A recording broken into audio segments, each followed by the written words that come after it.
Good morning, good afternoon, or good evening, depending upon where you live around the world. Yes, indeed, I'm back at it again, and that's something I often say at the beginning of a video.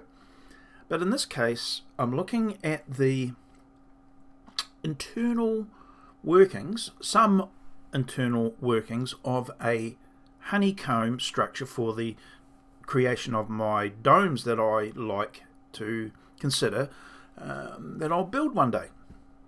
And the more I look at the dome, the more you start to understand the complexities that may well be involved when you come to construct something in the real world.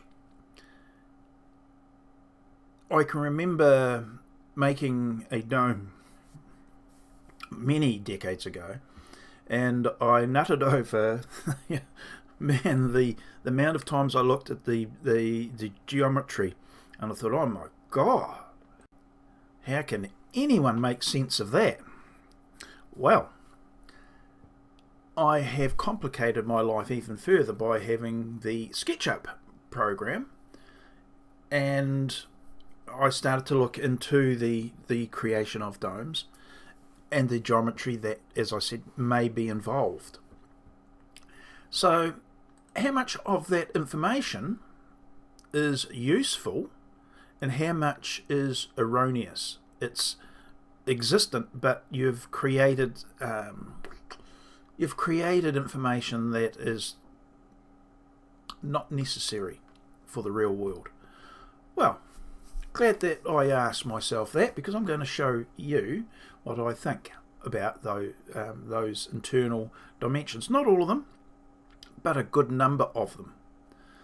Now, the honeycomb does allow me this investigation quite well, and it is the start but not the end of that process, or at least the amount I've got so far.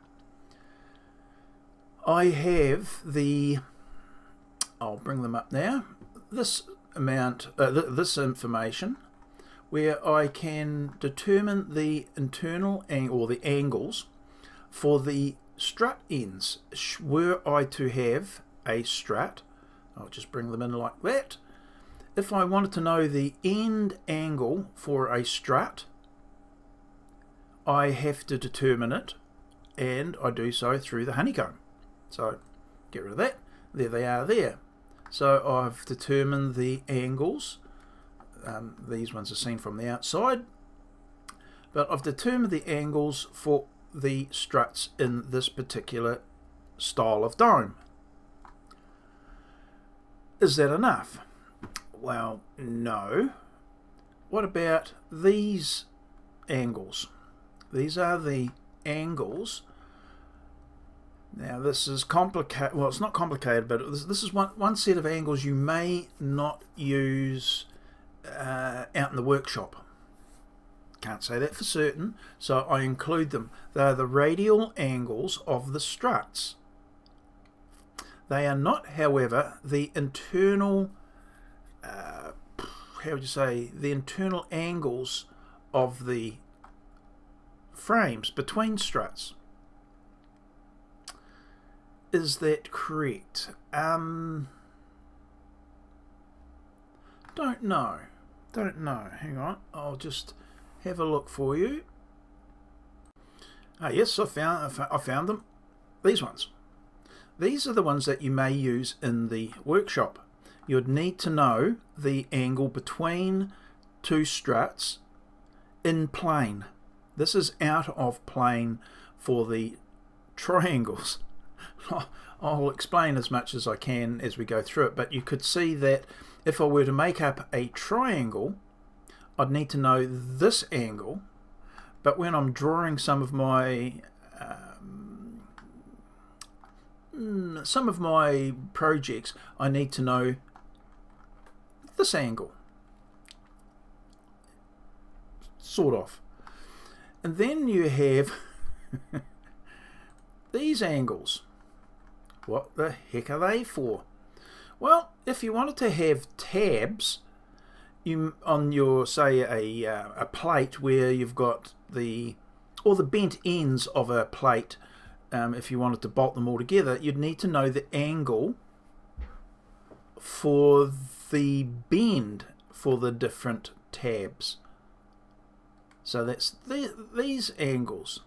And then of course you really need to know the dihedral angles if you wanted to cut the angles onto the struts, or like in my preference into the over battens. And you also need the dihedral angles if you want to put perhaps under battens, where you may decide to put in a, say, an insect type screen underneath the dome rather than on top of it, should you want to do that sort of thing, as I have seen, and it does make sense. So there's a lot of angles that you could potentially use, and my clumsy way of trying to introduce that sort of thing, the different types of, or not, the different angles that you may or may not have to consider, these are them, or most of them. I have done ones where we've even got down into the angles at the bottom of the honeycomb, but that's totally irrelevant. That was more for the geometry of the honeycomb itself, not important for a dome, in my understanding at least. Are there more angles than this? Yes, there are, but I'm not going to go down a path that would require those ones to be included. So you can see that just in this little area we've got 1, 2, 3 sets. Actually we've got 4 sets of angular measurements, and I would suggest that in your drawings you'd need, in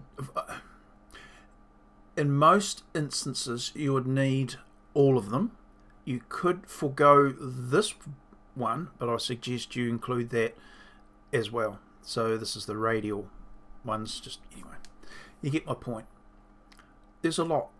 And why I'd made the comment so many times that we need a robust method of drawing the dome, and therefore I can now create different types and sizes of frame at the drop of a hat based upon the geometry, wireframes, the honeycomb I can get rid of, the etc. So I can actually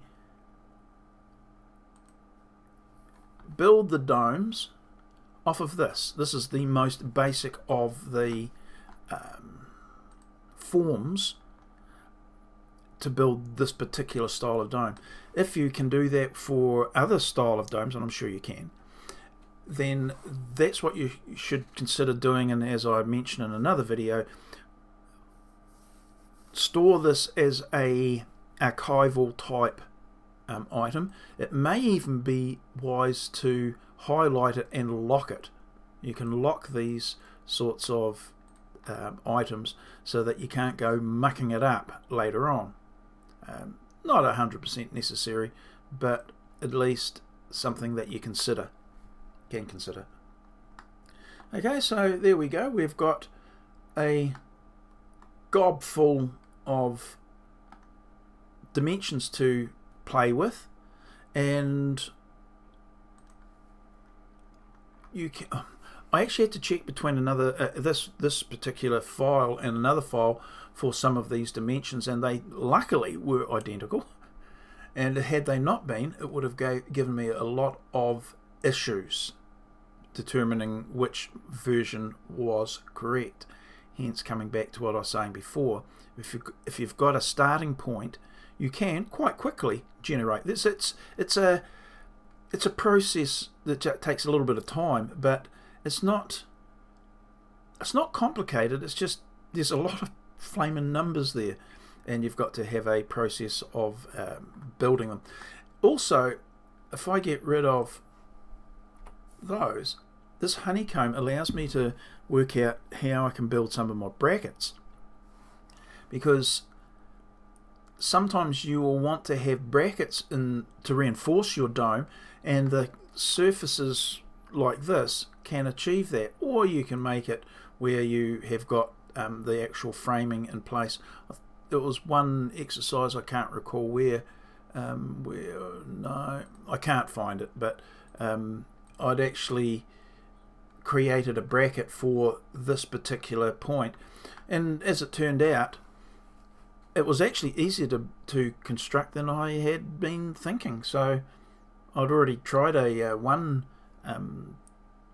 technique for drawing it, and it was terribly complicated, and I couldn't for the love of me figure out what I'd have to do to get it correct. And then lo and behold, having the honeycomb, having the frame like this, I drew it up and I thought, well, why did I have troubles the previous time?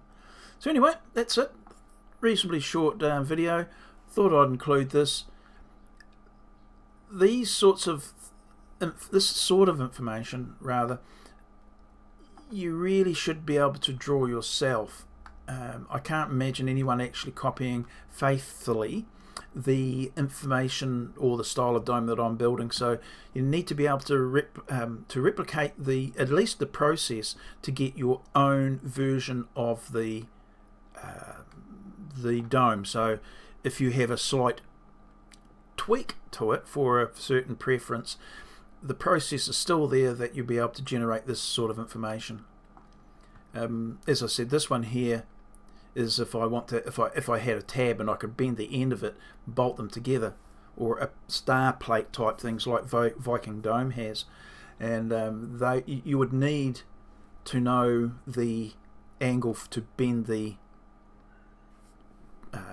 fingers of, or the plates down to. So quite complicated information at your fingertips within SketchUp, and you have at it out in the workshop. Rightio, that's it. Onwards and upwards. I'll see you in the next video. Okay, bye now.